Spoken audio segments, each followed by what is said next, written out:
नमस्कार, माया खबरों की से मैं यज्ञा जोशी। आइए बढ़ते हैं खबरों की ओर। प्रेम प्रसंग के चलते युवक ने सुसाइड किया, जिसका मामला तूल पकड़ता जा रहा है। आपको बता दें, मृतक प्रकाश स्वामी कोटा कलेक्ट्रेट में वरिष्ठ सहायक पद पर कार्यरत था, जिसका शव सरकारी क्वार्टर में फंदे पर लटका मिला था। बताया गया कि मृतक अपने जिले की एक युवती के साथ पिछले कुछ वर्षों से रिलेशन में था।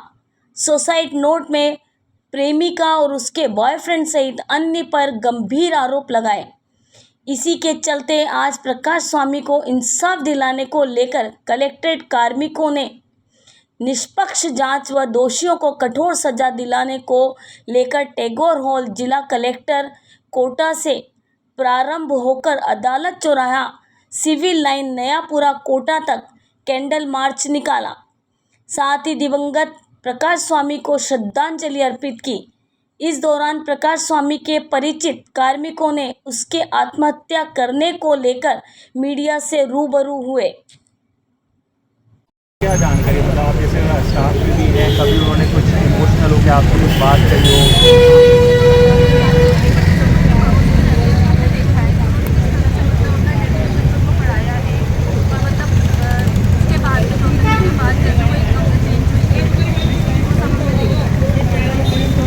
उनका घर पे आना जाना था जो साथ में रहते थे, साथ में ही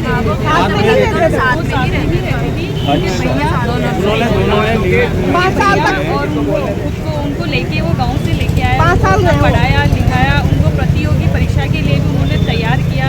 उन्होंने उसको कंप्लीट भी किया, फिर जॉब लग गई। उसके बाद उन्होंने पता नहीं उनको कोई दूसरा मिल गया, तो उन्होंने उसके साथ बड़ा धोखा किया। ये कहाँ के रहने वाले हैं? और वो ये अलवर गाँव के हैं, वो 7 किलोमीटर दूर गाँव की है। दोनों वहीं से थे? हाँ, दोनों वहीं से आसपास से। कोटा में मतलब रेंट पे कैसे? नहीं, उनकी जॉब भैया की जॉब थी,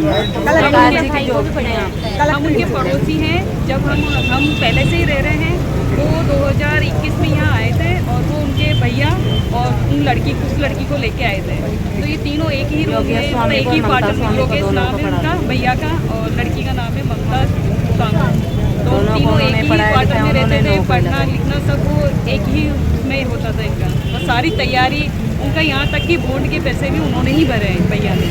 तो कभी भी उनके साथ इस तरह का धोखा किया है उन्होंने। कभी आप लोगों ने कैसे देखा हो कि भैया टेंशन में हो या छत पे टहल? भैया अभी 5-6 दिन से काफ़ी टेंशन में थे। पहले तो मेरी गुड़िया के साथ खेलते भी थे, वो क्रिकेट खेलती मेरी गुड़िया, उनके साथ क्रिकेट भी खेलते थे और शेयर भी करते थे कोई बात को। पर लेकिन 5-6 दिन से वो खेलने भी नहीं आए, तो गुड़िया कहती कि मम्मी भैया क्यों नहीं आ रहे हैं? उनका बेटा पता नहीं, फिर बाद में हमें पता चला कि ये मैटर था। बाकी वो लड़की काफ़ी फ्रॉड निकली है, उन्होंने बड़ा धोखा किया। जो लड़की है वो कहाँ पर है अभी? फरार है? इनका क्या वो है? अभी गुजरात में राजकोट में GST इंस्पेक्टर है और वहाँ पोस्टेड है वो। ममता स्वामी नाम है। उनकी जॉब जानी चाहिए पहले शादी के लिए। हम सब यही चाहते हैं और हमारा उनकी जॉब यही नौकरी लगते हैं, जिसकी वजह से जॉब लगी उनकी वजह से जॉब जानी चाहिए। सभी को मंगेतर बता मेरे मंगेतर है, मैं शादी करूँगी। पहली शादी हुई थी वो भी इन्होंने छुड़वाई थी ममता। और वो 10 साल से जानते हो। मतलब क्या पूर्व में शादी हो चुकी थी? हाँ, सगाई हुई थी मतलब। अच्छा, प्रकाश जी का मतलब एंगेजमेंट एंगेजमेंट कर रखी थी ममता स्वामी से। तो ममता स्वामी सबको यही बताया यहाँ पे कि भाई मैं इनसे शादी करूँगी, जॉब लगने के बाद इनकार कर पहले दिन से सगाई हुई है, उनसे सगाई तुड़वाई गई? नहीं, ममता ने जिससे ममता स्वामी है तो वो यूँ बोल रही थी भाई प्रकाश जी से मेरी सगाई हो रही है तो मैं इनसे ही शादी करूँगी। तो प्रकाश जी ने पढ़ाया लिखाया, नौकरी लगवाया इनको। अब नौकरी लगने के बाद में, यहाँ से जाने के बाद में, तो इसने बोलचाल बंद कर दी, आना जाना बंद कर दिया। इसकी मम्मी ने मना कर दिया कि मैं तेरे से शादी नहीं करवाऊंगी, किसी और से शादी करवाऊंगी। यहाँ तक कि तो प्रकाश जी ने भाई कहा कि नहीं, मेरे को धोखा मत दो। तो सारे इधर के यहाँ आते थे, जाते थे, खूब मिलते थे, जुलते थे, लेकिन लास्ट टाइम पे उनको धोखा दे दिया, क्लियर मना कर दिया कि भाई शादी नहीं करें। तो वो टेंशन में आ गए, इन्होंने लोन लिया, कर्जा लिया, सारे पढ़ाई लिखाई में सब में बर्बाद हो गए। और लास्ट कर्जा ले रखा है, लोन ले रखा। लड़की के जो लड़की को जॉब के लिए बॉन्ड बनना था 8 लाख रुपए का, तो इन्होंने अपनी जॉब पे लोन लेके उनका बॉन्ड भरा था, वो कर्जा है। मतलब सब जो है प्रकाश जी ने सब कुछ सपोर्ट करा, सब कुछ उन्हीं के लिए किया। अंगुली से विकलांग है और अंगुली से लड़की विकलांग है, उनकी जांच होनी चाहिए, उनकी जॉब कैसे लग गई है। यहाँ तक कि भैया का पूरा सपोर्ट रहा है, भैया ने पूरा सपोर्ट किया है उनको। फिर भी उनको टॉर्चर करके 4 दिन से वो बड़े परेशान थे ब्लैकमेल कर रही थी। कि उस लड़के को भी लेके आऊँगी मैं और मैं बताऊँगी आपको कि कैसे कर। सारे मोहल्ले को पता है कि उन्होंने किस चीज़ के बारे में? मैंने भी सुना है कि सारे मोहल्ले को उन्होंने ये बात बताई है कि वो लड़की वापस से 8-9 महीने से वो बात नहीं कर रही थी उससे, काट दिया गया। और जॉब कब लगी उनकी? 2021 में फरवरी में 2024 में उन्होंने पोस्टिंग ज्वाइन कर ली है चीज सेक्टर में। तो उसके बाद दूसरों की बातचीत बंद हो गई थी, धीरे धीरे कम कर दिया था उसने बात करना। फिर अभी 2-4-8 दिन से वो दोबारा बातें करने लग गई थी। तो उससे भैया कुछ ज़्यादा सुनने में आ गई थी, किसी से बातचीत भी नहीं कर रही थी, किसी को बता भी नहीं रहे थे कुछ। तो ऐसा उनको सदमे में आके उन्होंने सब कदम उठाया है। तो जब उनकी पोस्टिंग वहाँ पर हुई है तो उसके बाद में ये यहाँ पर कितने समय में इनसे मिलने आते थे? क्या प्रकाश जी वहाँ पर उनसे मिलने जाते थे? एक 2 महीने से आते नहीं जाते थे, 1-1 महीने में ये खुद ही आती थी। इसको कम करना था, खत्म करना था। और ऐसा नहीं है कि वो लड़की नहीं इन्वॉल्व थी, उस लड़की की पूरी फैमिली इन्वॉल्व थी, क्योंकि उसकी पूरी फैमिली यहाँ आती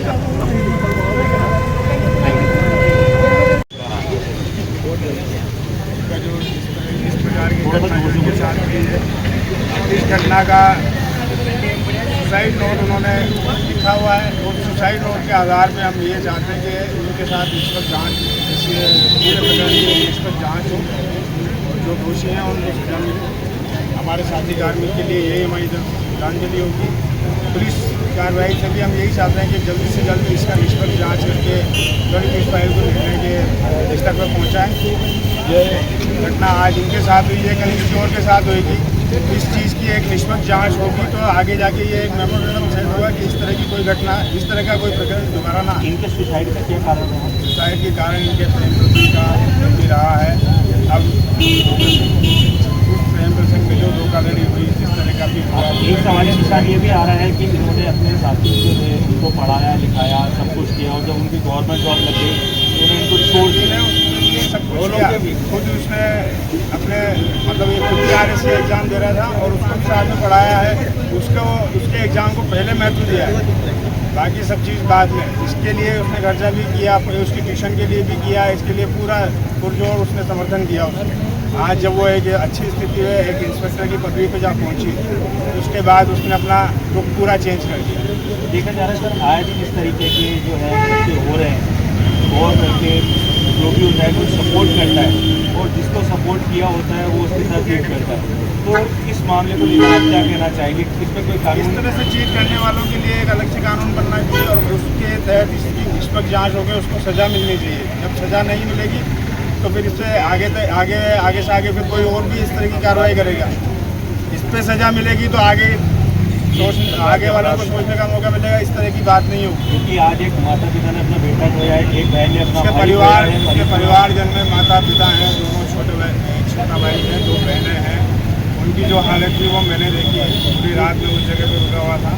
वो छोटा ब्रदर उसको कम से भी कम 4-5 बार वो बेहोशी की हालत में रहा। इसका ऐसा जवान भाई इतना लगाव वो चला गया होगा तो उसकी हालत क्या होगी आप लोग समझ सकते हैं। तो क्या कभी इस तरीके से इन्होंने किसी मित्र से या इस बारे में किसी से इस बात के लिए जितना गरीबी दोस्तों को मालूम था उसको मोटिवेट भी कर रहे थे। तो इस चीज़ को अगर जब ऐसी बात है तो ऐसे व्यक्ति के साथ मोह रखने से क्या फ़ायदा।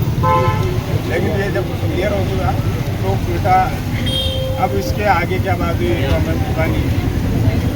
बाकी हम यही चाहते हैं कि जितना हुआ अपना इसके लिए निष्पक्ष जांच हो और एक आदमी को कुछ करा है चेक करा था उसके पूरा फोटोग्राफ पढ़ने से लेकर खाने पीने बैग रखने